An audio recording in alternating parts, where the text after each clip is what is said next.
Russia first attacked Ukraine on February 24th last year. Since then, the war has raged, taking thousands of lives, costing billions of dollars, and resulting in thousands of refugees fleeing to other countries worldwide. 1 year later, Joe St. George checking in with one Ukrainian family who fled to the U.S. to get their perspective on the fight and how they're adjusting.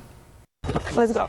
This is not a story about a family basketball game. There you go. But it is a story about a family, one that has grown this past year in the shadow of this flag. Meet Maria Holovin, a 29-year-old Ukrainian refugee. She helped me a lot with English. Who has, since September, become an honorary member of the Jones family. They sponsored her. Holovin is one of more than 200,000 Ukrainians who have sought refuge in the U.S. since the start of the war, according to the White House.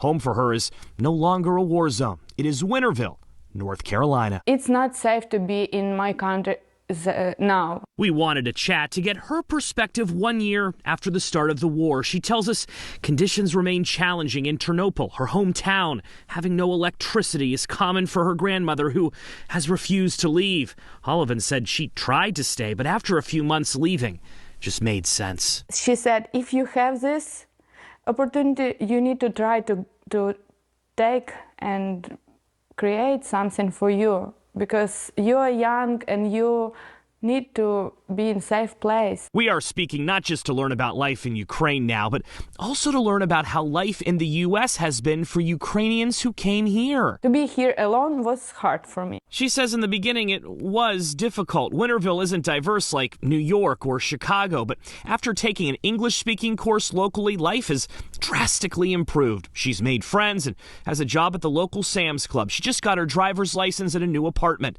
Of course, the Jones family helping her get started has made all the difference. They are wonderful people. If you are watching this and want to help Ukrainians but don't know how. At first, I didn't even know how to help. Well, that's how Grant Jones felt a few months back. He says the process isn't easy or quick and you don't get paid, but the nonprofit Welcome.us can help make eligible Americans become a sponsor. He says Holovin may be soaring now, but in the beginning, she needed help. When I went for Medicaid, they denied her.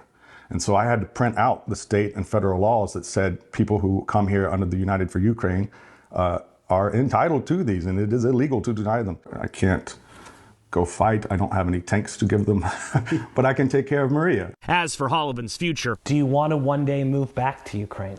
Of course. While she does love North Carolina, home will always be in Ukraine. Books on her nightstand and images on her bedroom wall serve as hope. This war will one day end. Do you worry that Russia will win? Never.